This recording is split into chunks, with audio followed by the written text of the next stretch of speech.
we're not a rock concert. And if you could take the DJ off the stage and put a rock band in place, I think you did it wrong. Because that was the whole difference of going to the DJ environment, was it wasn't a bunch of people staring at a stage with a bunch of bright lights shining at them. But wait a minute, it's become that.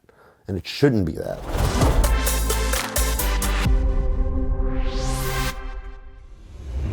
I mean, like, you know, I always think that kids kind of have a chance to go either direction. Like, maybe somebody ends up in a commercial scene and then maybe a percentage of them decide that's not for them and they find maybe more underground music or more underground culture and they go there. And that's why I say I got lucky that I ended up being pushed or somehow found the underground community right away. So I didn't have to endure the commercial side of it that maybe I'm not into. But I got lucky. That was a 50-50 chance. And I ended up, somebody took me to a real underground party and I discovered a community and a scene that I wanted to be a part of. I mean, it was not yet an industry at that point. It was still truly a scene and a community. And yeah, I got hooked. I got addicted. It's been, now I'm 40, going to be 42 years old. And that was when I was, 16. So it's been more than half my life now. Yeah. When you got into it, you also started promoting your own nights. Can you sort of tell me how you? I mean, obviously the game is different now, and if you'd start a club night now or whatever, or a rave or whatever, it would be. But how did that work at the time?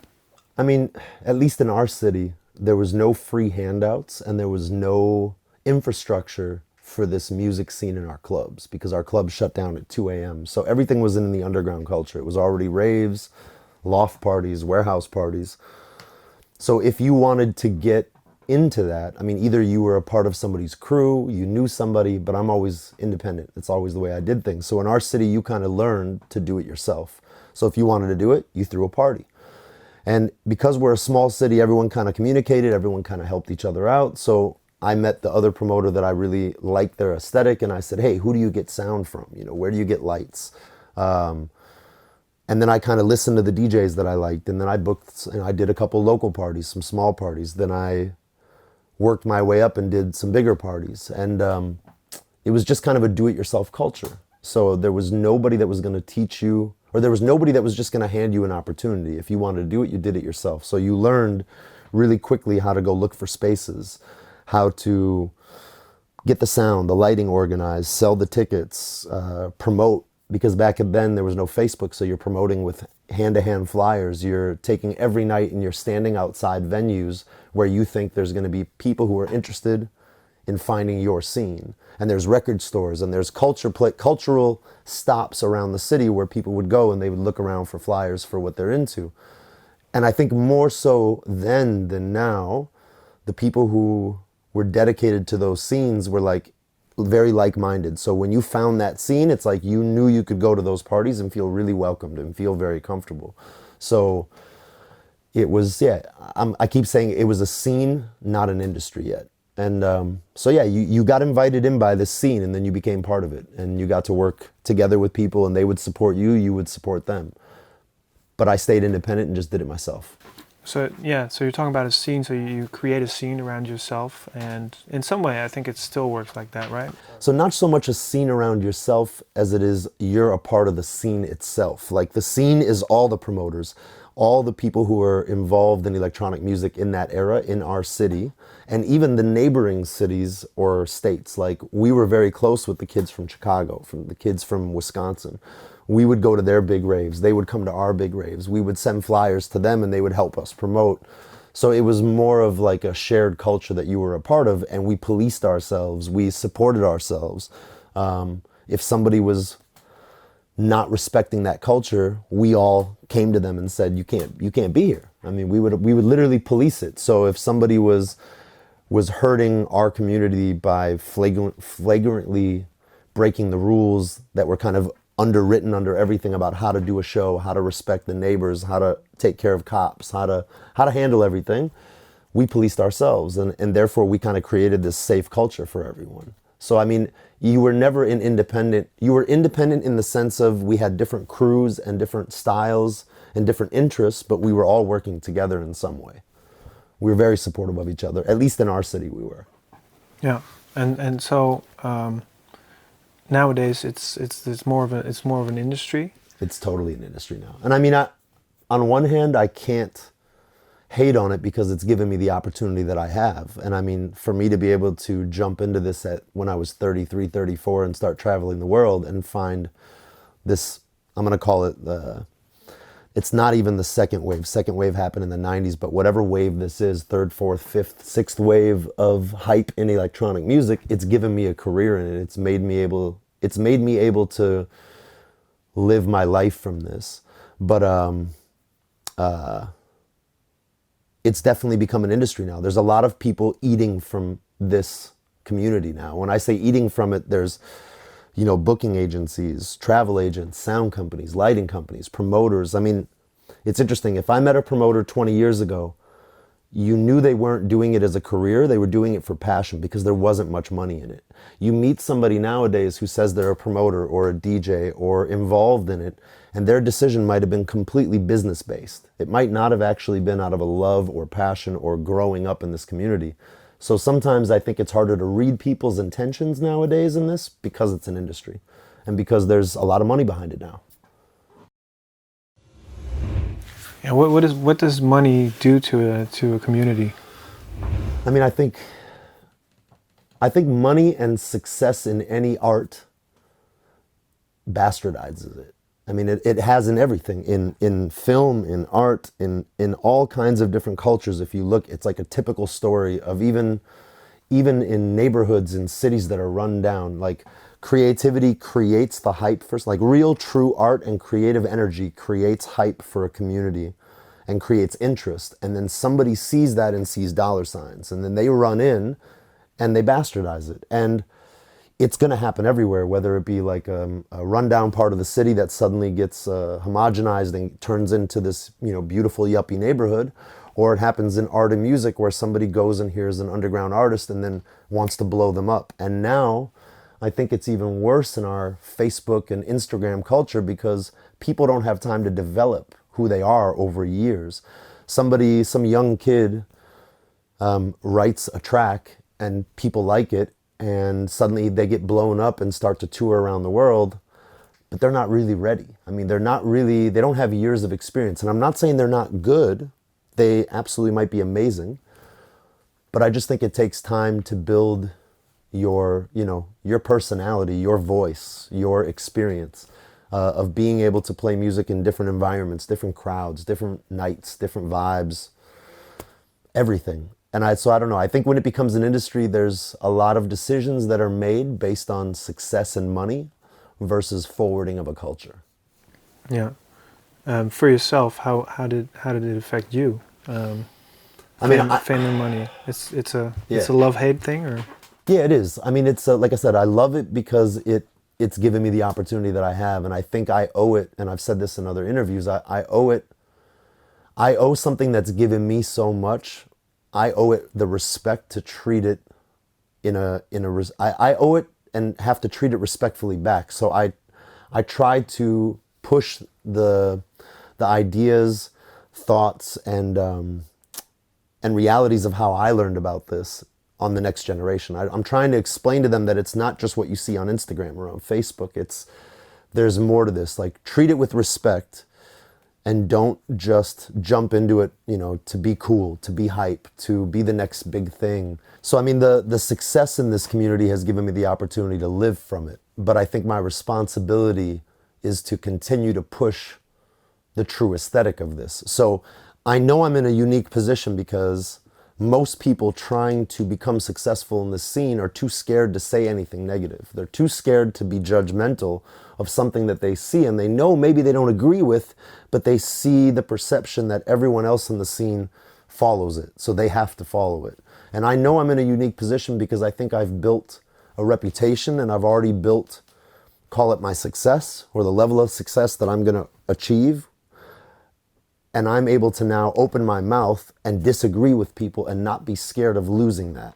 And I know a lot of people aren't in that position, but I feel like it's my responsibility to some degree to be open and say those things. Because if I don't know a lot of other people who are going to even.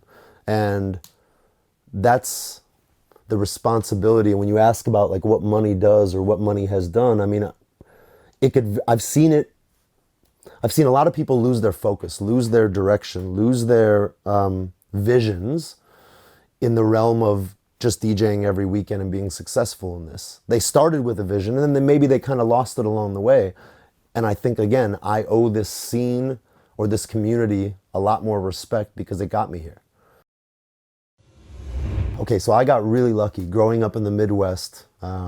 There was a few guys that are the generations before me that I really had, they already had this aesthetic. How many speakers can you stack in this room before it's too many? You know, like floor to ceiling, left to right. How many, like they would just go in and measure and then say, how many speakers can we fit?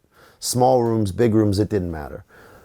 And again, you dance where the music is coming from. So my first experiences were hearing music on such powerful sound systems that physically moved air.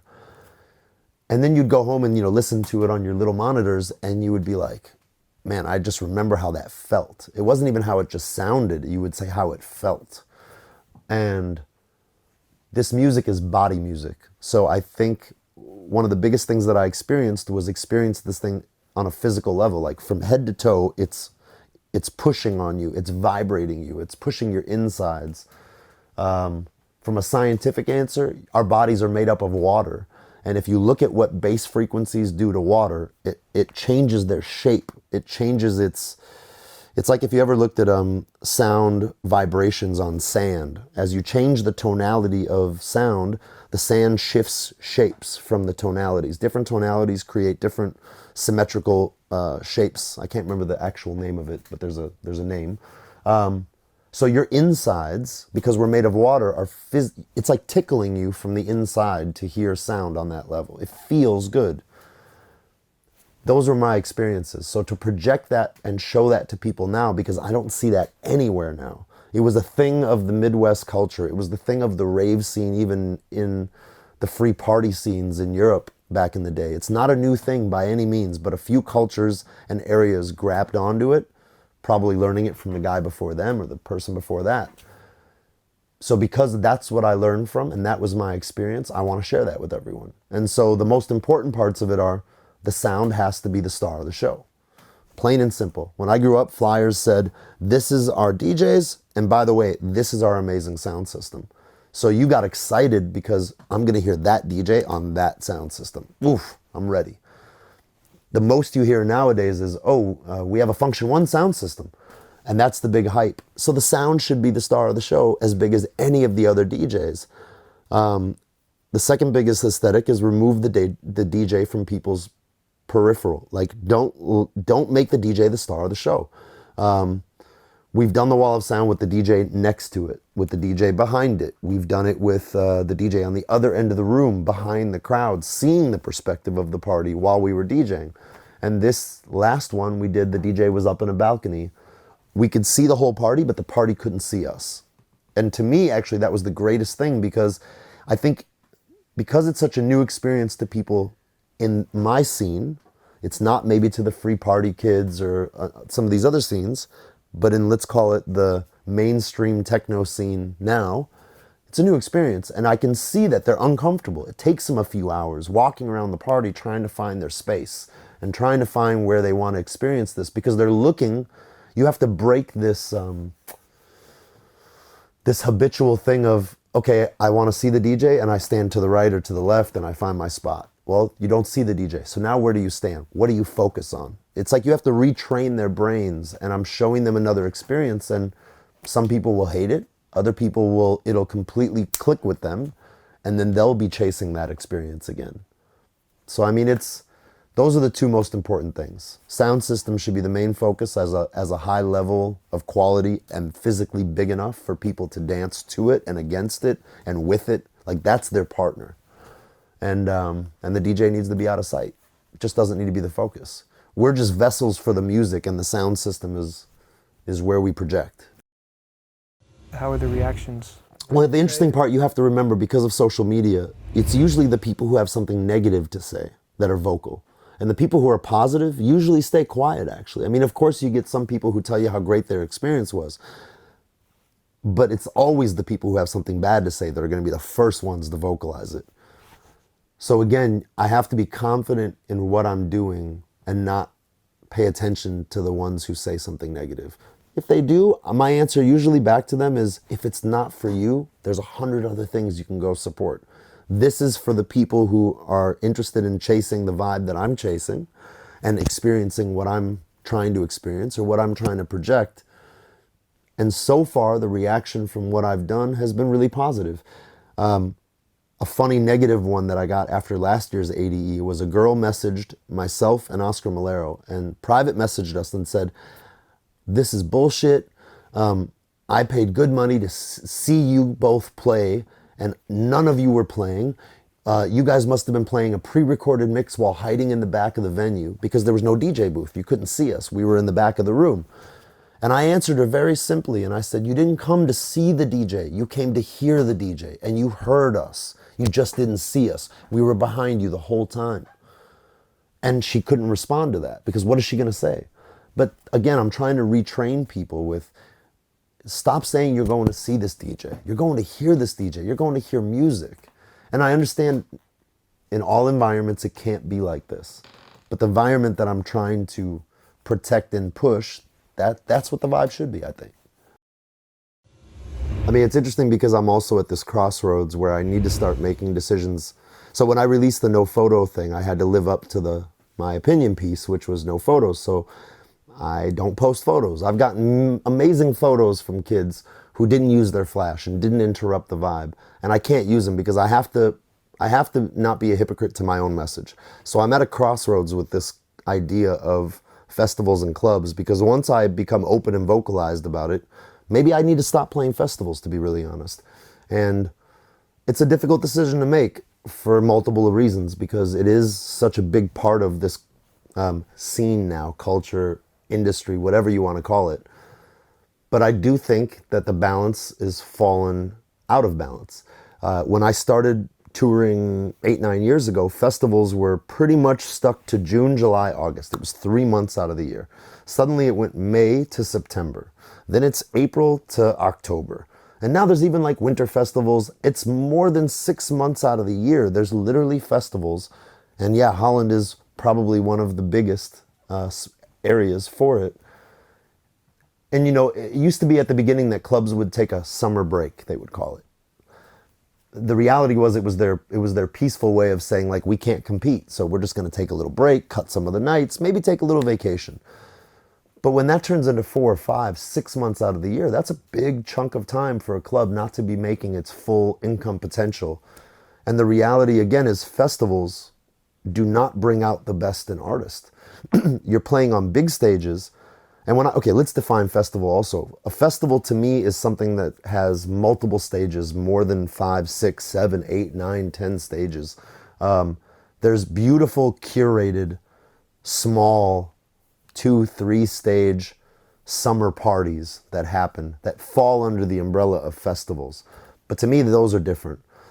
These big commercial style 10, 15, 20,000 person festivals, that's what I think is destroying the culture. Not only from a DJ side, the DJs are becoming used to playing 90-minute sets on these big stages to short attention span audience, which is then taking them out of the environment of being artists.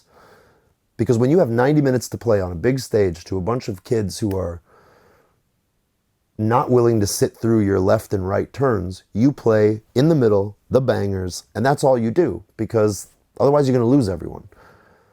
When you play in a club for 3, 4, 5 hours, it tests your ability to move through time and space and go up and down and play with the vibe and play with the tensions in the room.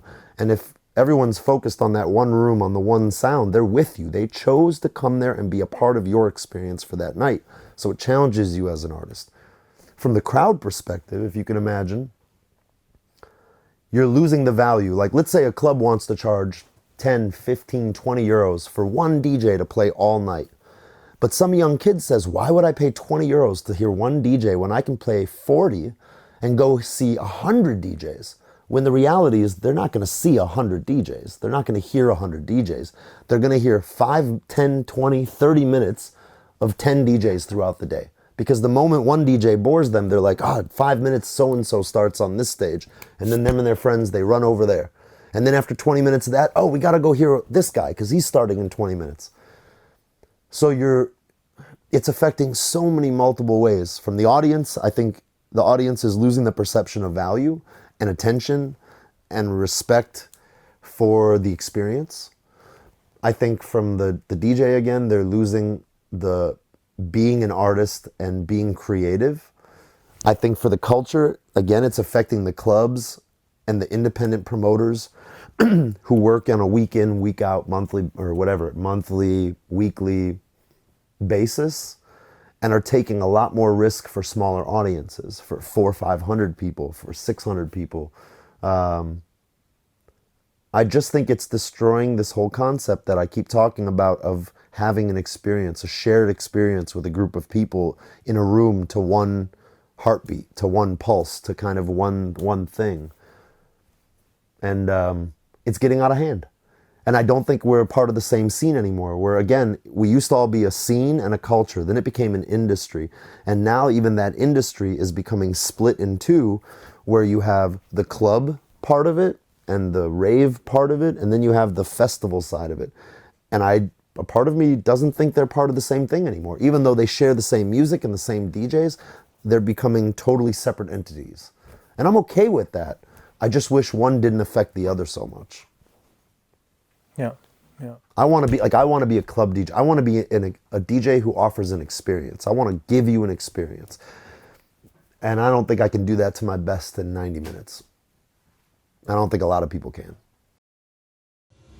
Another thing that I think maybe also underrepresented in the festival scene is the element of surprise. Yeah.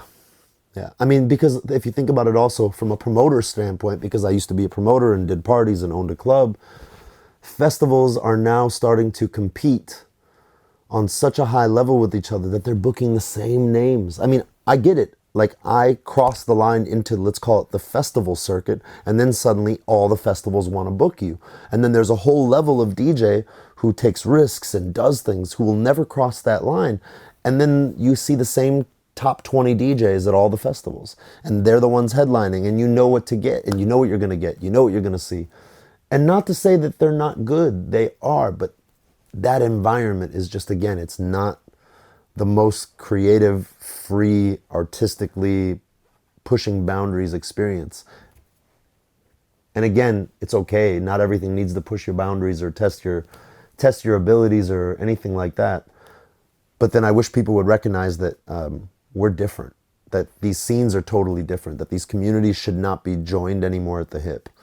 Yeah, there's just no room for element of surprise on these big stages, on these big festivals. Like I said, no artist is really, I mean, there's a few, but most will not take the risk musically, creatively, because they don't want to screw up. I mean, they're in front of this huge crowd. There's so much pressure. I mean, I've watched DJs, and I've myself had technical problems at a big festival, and nobody understands that. And I've watched DJs do a bad mix at a festival, but I know from being a DJ, I recognize that it wasn't their fault. Something happened, something skipped electronically, and they had to deal with it. But people are judgmental, and that's all you hear, again, are the negative comments. You don't hear the positive. You only hear the negative out in the world, the echo chamber of negativity. So nobody's going to take a risk on that big of an environment, because, I mean, let's even look at it two ways. As a DJ, when you're playing in a small room with a bunch of people who you know are there for the ride, you're willing to go left, right, whatever, they'll follow you. Maybe you lose their attention for 20 minutes, but they're waiting to see what you're going to do. You catch them again, and they're with you. You get to a bigger place, you're like, God, I got to please 1,000 people now. So you pick a few more tracks that are maybe a little more like, yeah, I know this will work. And then you step to a stage of 5,000 people. And really, your selection again now is even more like, oh man, I got to please 5,000 people, and I don't want to lose them. So you know what? I really know this one will work, so I'm going to go ahead and play that. And then you lost your whole element. That's it. It's gone. Like, let's say nowadays what I see happening a lot in all over Europe, let's say, because Europe is the biggest market for electronic music right now. Not just Holland, but Paris, Germany, everywhere, France, Germany, everywhere. You know, you get like a promoter who started with the best of intention, even like parallel to the DJ who started with the best of intention. They started with like a weekly night and they booked really cool acts and they were like really had a vision for what they wanted to project. And then they decided, man, I'm getting really tired throwing these weeklies. So you know what, I'm gonna go to a monthly at a bigger venue. Okay, cool. Maybe you know what? I should throw a festival. And then they start with maybe a 2-3 stage festival and then they're like, you know what?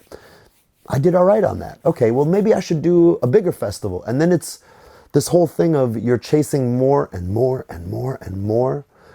And I think this is the dilemma as an artist that you have to remember, or when you're selling art, or whether you are the artist, whether you're the promoter or the artist, the DJ, whatever. This isn't like a 9-to-5 office job. You don't start as the janitor and need to be the president. You need to find your artistic voice, your freedom, and hopefully find a level of financial success so you can be free still. Like at some point you have to choose to stop.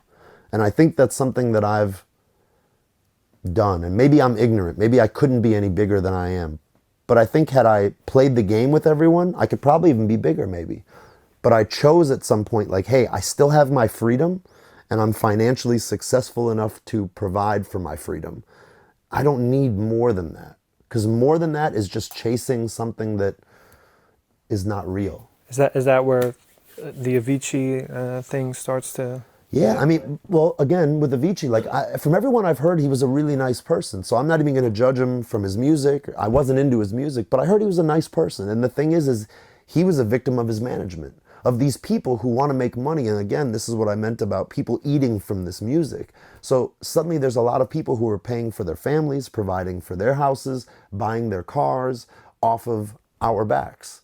And it's difficult because you start to feel a responsibility to take care of these people around you. But if you're an artist, I think you have to know when to say no, and you have to know when to say stop. And you have to surround yourself with people that recognize that same space and respect it. And like for me, I'm lucky. My booking agent and the people who work with me and the people who are closest to me, they understand my values, they respect those values, and they help protect those values with me and for me. So I am in a unique place. I can give my opinion. I can talk shit. I can say what I want without losing my momentum or my opportunities. But I've also realized because of my history in this, that there's a point you need to say no. And there's a point you have to stop and accept that this is where I'm free, this is where I'm happy, and this is where I'm successful. And more than this would just destroy all that freedom and all that world that I've built. But what can we do about it? I mean, I think people need to speak out about it. It needs to become a topic. It needs to have articles written. It needs to be vocalized, and people need to, not to be a jerk, but people need to stop being sheep. They need to stop following everybody else because it's cool. They need to make a decision for themselves. Go experience a few nights in a club hearing a skilled artist, and then go to a couple festivals and then choose for yourself. Like, where do I want to be? And maybe you like both even, fair enough, but respect them as two totally different things. Don't think because you like techno that all of us that play techno should play what you like. Don't think if you like house that everyone who plays house should play what you like. We're all different. So I think all these environments and choices need to go back into the hand of a knowledgeable fan. So I think maybe, stop. I mean, because it's an industry now, the hype is just out of control. There's less people who I think are really here because they love it long term or just love it for the moment. And no disrespect to somebody who found this scene and loves it right now. But even when, like, I remember early on in the 90s when I started, when kids would come talk to me, really excited, like, oh, I just found this music and I'm so about it and everything, like my life is techno. And I'm like, let me see if you're still here in 2 years. If you're still here, we'll talk. And it wasn't a disrespect. It was that this is my life. Like this, I've given everything to this. And it's not that I don't have time for you, but I'd rather make time for the other person that has made this their life. Whether it be from a fan perspective, from a culture perspective, from an artist perspective. That's where I'd like to invest my time. I'm happy to show you some cool things. I'm happy to invite you to a cool party and hope you lock in. But I've seen so many people fall in love and then fall out of love and disappear from this like it was nothing and move on to the next cool thing that they're into. No disrespect to that. But then you and I don't really have much to talk about this community or this scene. We have a bunch of students that are really eager. I mean, for whatever reason they want to be in the game. They obviously want to have some sort of success to provide for what they're doing, and they want to have recognition, whatever. Yeah. What's the best advice you can give them it'll probably be completely opposite of the ethos of most educational programs in electronic music, but don't do this for the success. Don't do this for the popularity.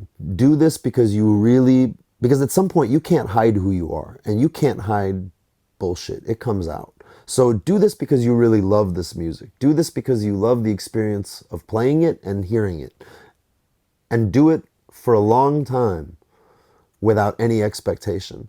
Because I think, again, and I'm going to use myself as that example, and I've said this before, maybe I'm repeating myself, but if you do something you love, truly love, long enough, it's going to give back to you in some way. Maybe it's not financial, maybe it's not successful in the projected vision of success of this is your life, but it will give back to you. And if you, I have to believe in this, it's not some weird hippie thing. It's going to give back to you in some way. You're going to get fulfilled from this in some way. And so I just say, just do it out of pure passion, and you'll find your success in it. You'll find what you're supposed to find in this if you just do it honestly and with real passion and with real intention. Mic drop. Love it. Yeah.